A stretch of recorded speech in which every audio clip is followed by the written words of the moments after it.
महाराष्ट्राच्या इतिहासातलं सर्वात लबाड सरकार हे आज आम्हाला पाहायला मिळालं।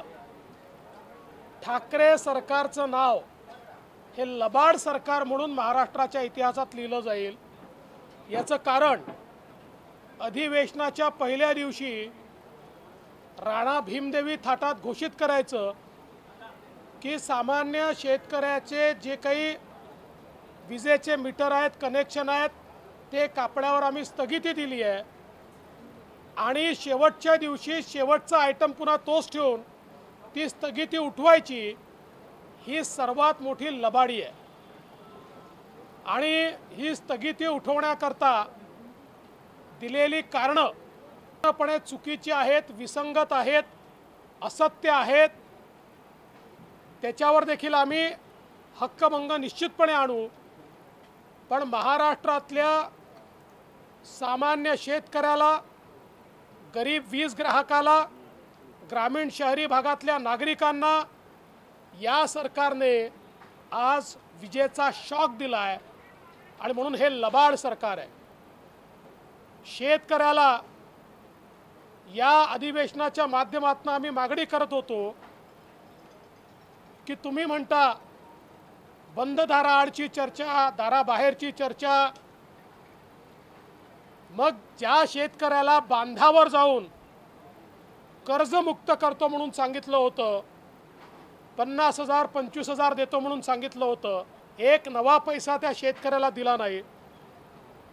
2 लाखाच्या वरच्या शेतकऱ्याला कर्जमाफी नाही, पुनर्गठित शेतकऱ्याला कर्जमाफी नाही, कुक्कुटपालन, मेंढीपालन, शेळीपालन त्यांना कर्जमुक्ती नाही आणि नियमित भरणाऱ्या शेतकऱ्यांना देखील आज दादांनी कबूलच केलं की हो आम्ही बोललो होतो पण आता आम्ही ते देऊ शकत नाही, नंतर देऊ। म्हणजे एकूणच महाराष्ट्रातल्या शेतकऱ्याची पूर्ण फसवणूक या सरकारने केली आहे। पीक विम्याच्या संदर्भात तर अक्षरशः असत्य माहिती सरकारच्या माध्यमातून देण्यात आली, कारण पीक विम्याचे निकष ठरवणे आणि त्या निकषाप्रमाणे टेंडर काढणे ही राज्य सरकारची जबाबदारी आहे। केंद्र सरकार किती पैसे द्यायचे हेक्टरी या संदर्भातला निर्णय करतं आणि त्या संदर्भातले पैसे केंद्र सरकार देतं। प्रत्येक राज्य आपापल्या राज्याचं पीक विम्याचं टेंडर काढतं। यावर्षी या सरकारने पीक विम्याच्या संदर्भातले निकष बदलले आणि हे निकष बदलल्यामुळे केवळ पीक विमा कंपन्यांना फायदा झाला, शेतकऱ्याला फायदा झाला नाही। आणि म्हणून आमची मागणी होती की जुनेच निकष ठेवून आमच्या 5 वर्षामध्ये एकदाही 4 वर्ष, कारण पहिल्या वर्षी ती योजना सुरू झाली होती, 4 वर्षामध्ये एकदाही तक्रार आली नाही। हजारो कोटी रुपयाचा पीक विमा मिळाला तरीही शिवसेना विमा कंपन्यांवर जाऊन फार्स करत होती, आंदोलन करत होती, मारामाऱ्या करत होती। आता त्यांचं सरकार असताना शेतकऱ्याला विमा मिळत नाही आणि ते केंद्र सरकारकडे बोट दाखवतात आणि मूग घेऊन बसले आहे। एक प्रकारे पूर्णपणे या ठिकाणी शेतकऱ्याची निराशा आणि शेतकऱ्याशी धोका आणि शेतकऱ्याशी लबाडी या सरकारने या ठिकाणी केलेली आहे। कायदा आणि सुव्यवस्थेच्या संदर्भात अक्षरशः या सरकारचे आम्ही धिंदवडे काढले, त्याचं एकही उत्तर हे सरकार देऊ शकलं नाही। इतके रोजचे बलात्कार, आजही 5 बलात्कारांच्या संदर्भात मी स्थगन प्रस्ताव दिले होते, कुठल्याही याच्यावर कारवाई नाही। आणि मला तर आज आश्चर्य वाटलं, सचिन वाझेंना वकिलाची गरज नाही, सचिन वाझे करता ॲडव्होकेट उद्धव ठाकरे आहेत, त्याच्यामुळे आता त्यांना दुसरा वकील या ठिकाणी नेमण्याची आवश्यकता मला वाटत नाही। ज्या प्रकारे ज्यांच्या विरुद्ध इतके पुरावे आहेत अशा व्यक्तीला माननीय मुख्यमंत्री डिफेंड करत होते, मला हे समजतच नाही की एवढं त्या माणसामध्ये काय, त्याला एवढी माहिती आहे, काय त्याच्याजवळ एवढी जानकारी आहे, काय त्याचा एवढा फायदा आहे की ज्याच्यामुळे एवढे सगळे पुरावे आल्यानंतर त्याला इतकं डिफेंड करण्याचं काम हे माननीय मुख्यमंत्र्यांना करावं लागतं। त्यामुळे आम्हालाही माहिती आहे की तो ओसामा बिन लादेन नाही, पण मुख्यमंत्र्यांचे निर्णय अशा प्रकारचे हे मात्र तुघलकी आहेत असं म्हणणं हे या ठिकाणी निश्चितपणे संयुक्तिक असेल। एकूणच या संपूर्ण अधिवेशनामध्ये ज्या प्रकारे सत्तारूढ पक्ष उघडा पडलाय, वरच्या सभागृहामध्ये प्रवीण दरेकरांच्या नेतृत्वात आणि खालच्या सभागृहामध्ये चंद्रकांत दादा, सुधीर भाऊ आणि आमची सगळी टीम ज्या प्रकारे या ठिकाणी आम्ही जनतेचे प्रश्न मांडून या सरकारला निरुत्तर केलं, सरकारमध्ये कुठलंही कोऑर्डिनेशन नव्हतं, सरकारमध्ये कुठली उत्तरं नव्हती। एकूणच ओबीसी समाजाच्या संदर्भात ज्या प्रकारे या सरकारने घोळ घालून ओबीसीच्या जागा कमी केल्या आणि दुसरीकडे मराठा आरक्षणाचा नवा घोळ हे सरकार घालतंय आणि मराठा आरक्षणाच्या केसमध्ये जी भूमिका सरकारने घेतली आहे त्याच्या बिलकुल उलटी भूमिका ही या सरकारने ओबीसी आरक्षणाच्या केसमध्ये घेतली आहे। त्यामुळे दोन्ही आरक्षणं ही अडचणीत आणण्याचं काम या सरकारच्या माध्यमातून या ठिकाणी झाल्याचं अतिशय स्पष्टपणे दिसतंय। मला असं वाटतं एकूणच या सरकारचा चेहरा उघडा झाला आहे, कोणालाही हे सरकार न्याय देऊ शकलेलं नाही। आजच्या पत्रकार परिषदेमध्ये काँग्रेसचा एक प्रतिनिधी उपस्थित होता, यावर तुमचं काय म्हणणं आहे, काय सांगणार? हे मला असं वाटतं की हे मारून मुटकून एकत्रित आलेले आणि केवळ सत्तेचे लचके तोडण्याकरता सोबत राहिलेले अशा प्रकारचं हे गठबंधन आहे। त्यामुळे अशा प्रकारच्या कुरबुरी या काही नवीन नाहीत। सर याला लागून तुम्ही अटकेची मागणी केली होती। कांजूर की जो लैंड है उसको रिजर्व रखा गया है कारशेड को लेकर और कारशेड से रिलेटेड एक्टिविटी को लेकर, लेकिन ये लैंड ऑलरेडी कंट्रोवर्शियल है जिसपे ऑलरेडी टाइटल को लेकर विवाद चल रहा है। देखिए, कांजूर की लैंड को अभी अभी आरक्षित करने का काम किया गया है।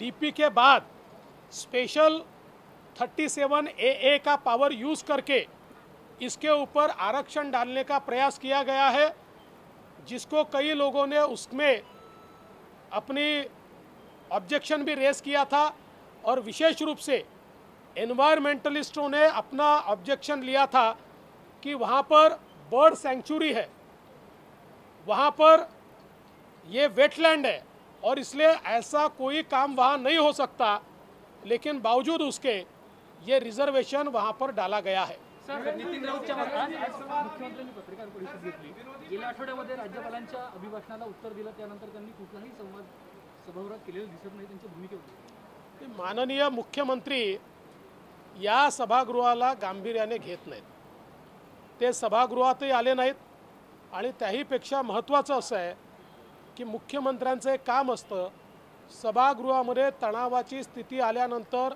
माननीय अध्यक्षांकडे मुख्यमंत्री, विरोधी पक्षनेते, सगळे मंत्री, प्रमुख लोक बसतात आणि त्यातनं मार्ग काढला जातो। परंतु माननीय अध्यक्षांच्या केबिनला एकदाही मुख्यमंत्री आले नाहीत, कुठलाही प्रयत्न त्यांनी केला नाही। मला असं वाटतं की महाराष्ट्रामध्ये माननीय मुख्यमंत्री एक नवीन प्रथा, एक नवीन परंपरा ही तयार करतायत की ज्या प्रथेत आणि परंपरेत कुठलंही महत्त्व विधानमंडळाला द्यायचं नाही।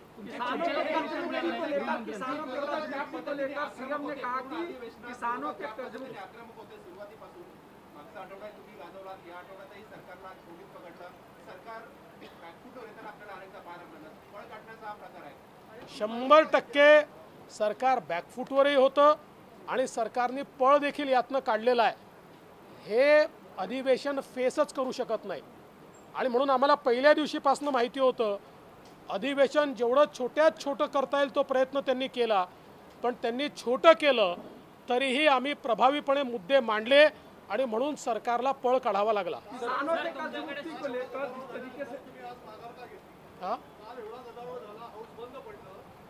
आम्ही कुठली माघार घेतली नाही। आमचं कालही मागणी होती की त्यांना पहिल्या पदावरनं दूर करा। मुख्यमंत्री म्हणतात ना की आधी फाशी नको, म्हणून आम्ही त्यांना सांगितलं खरं तर सस्पेंडच करायला पाहिजे, नाटक करायला पाहिजे, पण किमान ते CIUचे प्रमुख असताना त्यांची चौकशी कशी होईल। आणि आम्हाला हे लक्षात आलं की सरकारला बिना चर्चेचं बजेट काढून घ्यायचं आहे. सरकारला चर्चा नको आहे, चर्चेत ते एक्सपोज होणार आहे. आणि म्हणून आम्ही ही कंडिशन ठेवली होती, ती त्यांनी मान्य केली, त्यांनी त्यांना बाजूला केलं आणि त्यामुळे आम्ही चर्चा केली, जनहिताचे मुद्दे मांडले. नाणाच्या जागी होणार नाही तो दुसऱ्या ठिकाणी होईल. मग रिफायनरी प्रकल्प राज्यामध्ये येईल का? तुम्हाला काय वाटतं? अरे मी हाऊसमध्ये सांगितलेलं आहे, माझ्याकडे कागदपत्र कसे आले यापेक्षा कोण खुनी आहे हे शोधून काढा. तथापि जे कागदपत्र माझ्याकडे आहेत ते मी त्यांच्याकडे पाठवणारच आहे आणि नुसते कागदपत्र पाठवणार नाही, याचा पाठपुरावा देखील मी करणार आहे. आणि या उपर माझ्याकडे कागदपत्र कसे आले याची चौकशी करायची असेल तर तीही करायला माझी हरकत नाही. हा नाणार इथे होणार नाही. जर इथे लोकांचा रिफायनरी प्रकल्प बरोबर महाराष्ट्रात होईल का असं तुम्हाला वाटतं का? असं आहे की महाराष्ट्रातल्या प्रत्येक प्रकल्पाला शिवसेनेने पहिल्यांदा विरोधच केला आहे. तो समृद्धी महामार्गाचा प्रकल्प असो की नाणारचा प्रकल्प असो की कुठलाही प्रकल्प असो. परंतु नाणारमध्ये आता गेल्यानंतर तुमच्याही हे लक्षात येईल की तिथल्या स्थानिकांचं देखील त्याला समर्थन आहे. तिथे लोक 10,000 एकर जमीन द्यायला तयार आहेत. ही कोस्टल रिफायनरी आहे, ही कोस्टवरच होऊ शकते. त्यामुळे ही रिफायनरी नाणार इथे केली पाहिजे, ही जी भूमिका या ठिकाणी श्री राज ठाकरे यांनी घेतली आणि मी त्यांची पत्रपरिषद ऐकली तर त्यांच्या भूमिकेला माननीय शरद पवार साहेबांनी देखील समर्थन दिलं आहे. आमचं देखील तेच मत आहे. मला असं वाटतं की आता 3 पक्षांचं हे मत असताना शिवसेनेने केवळ विरोधाकरता विरोध करू नये, महाराष्ट्राच्या हिताकरता 3 लाख कोटी रुपयाची ही इन्व्हेस्टमेंट या ठिकाणी आणली पाहिजे असं आमचं मत आहे.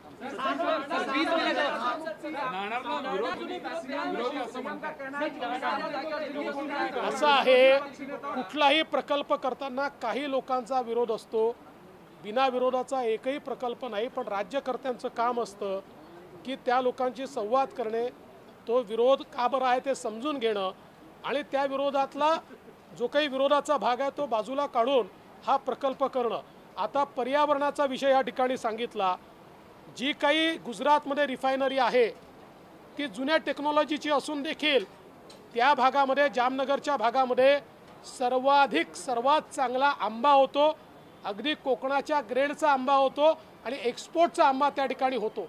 हे सरकारचं काम आहे की समजावून सांगितलं पाहिजे, त्याऐवजी सरकारच विरोधाची भूमिका घेते. सीएम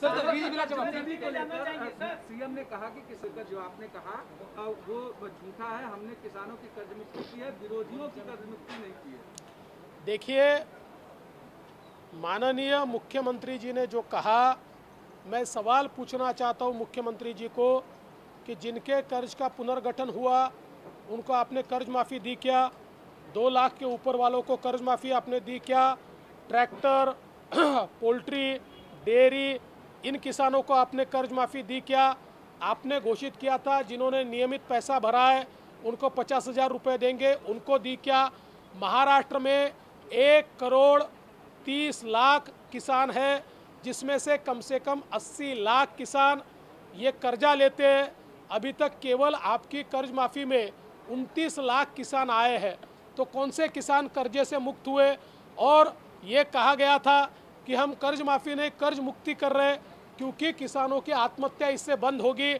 पिछले ये सरकार आने के बाद कम से कम 2500 किसानों ने आत्महत्या की है.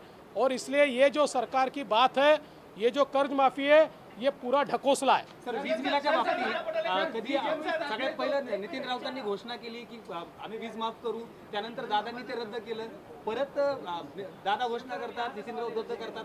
काय सुरू आहे सुरुवातीपासून? मला असं वाटतं की नौटंकी आहे, ही नौटंकी चाललेली आहे आणि यांच्या नौटंकीमध्ये आणि यांच्या राजकारणामध्ये सामान्य शेतकरी, जो सामान्य विजेचा ग्राहक आहे, जो गरीब आहे, जो मध्यमवर्गीय आहे, जो ग्रामीण आहे, जो शहरी आहे आणि जो उद्योजक आहे, असे सगळेच्या सगळे याच्यात भरडले जात आहेत. यांच्या नौटंकीमुळे उभा महाराष्ट्र भरडला जातो. संजय राठौड़चा राजीनामा घेतला तो देवेंद्र समोर ये कहना है कि जिस तरह से मामला उठाया गया है, अंबानी के घर को सुरक्षा चाहिए थी, पहले भी ऐसा हादसा हुआ है और उनके सुरक्षा के लिए विपक्ष मुद्दा उठा रहा है. देखिए, नाना पटोले हमेशा ही बचकानी बातें करते हैं, उनकी बातों को कोई महत्व नहीं देता. जैसे राहुल गांधी की बातों को देश में महत्व नहीं है, वैसे नाना पटोले की बातों को यहाँ कोई महत्व नहीं देता. संजय राठौड़चा राजीनामा घेतला जातो, त्या अधिकाऱ्याचा राजीनामा घेतला जात नाही.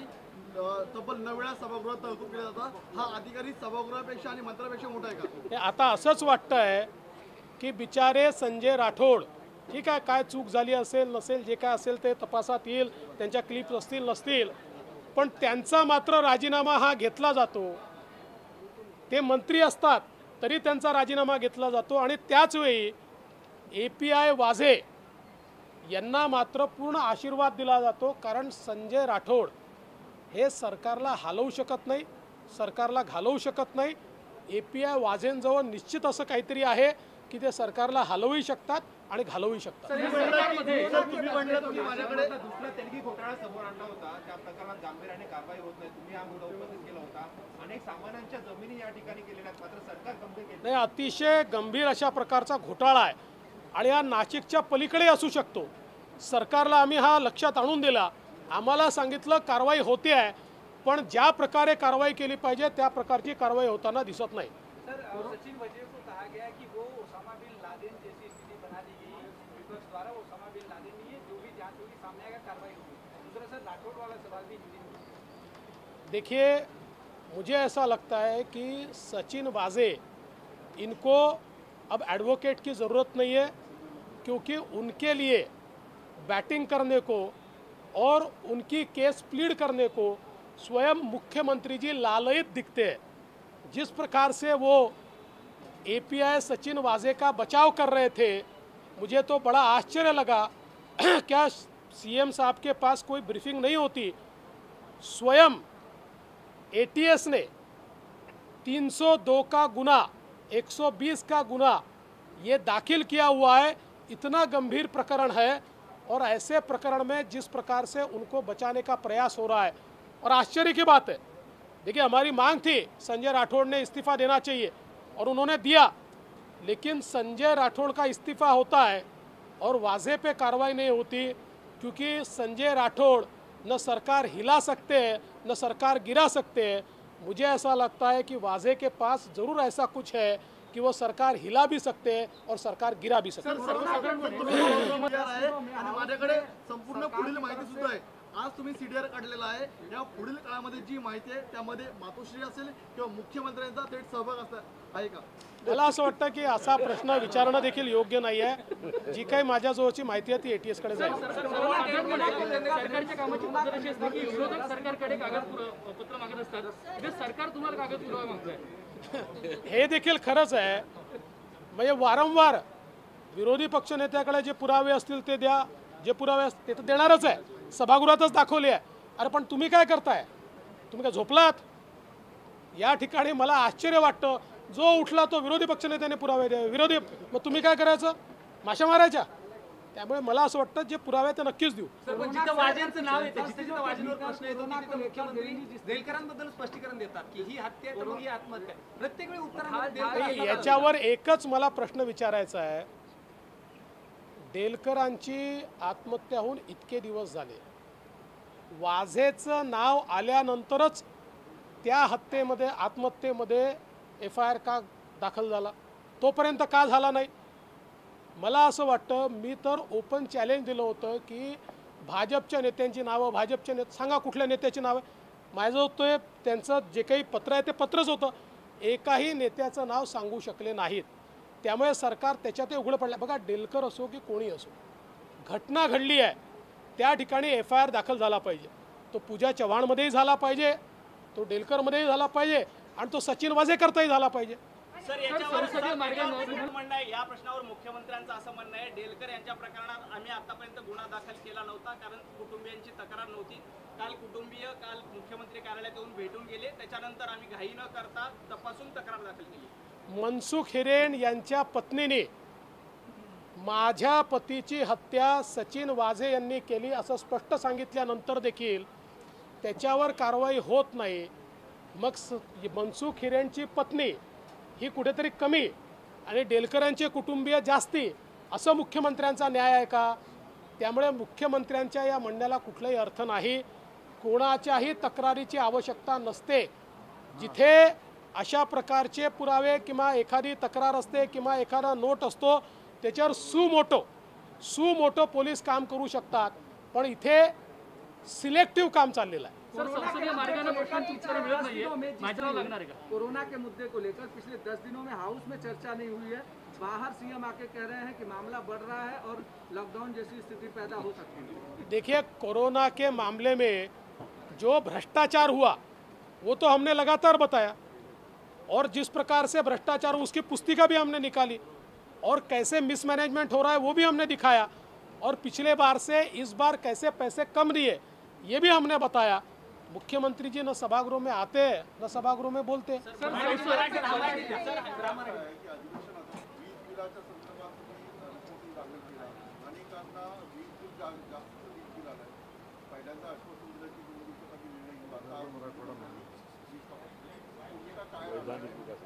आमची भूमिका स्पष्ट आहे. सरकारने लबाडी केली आहे.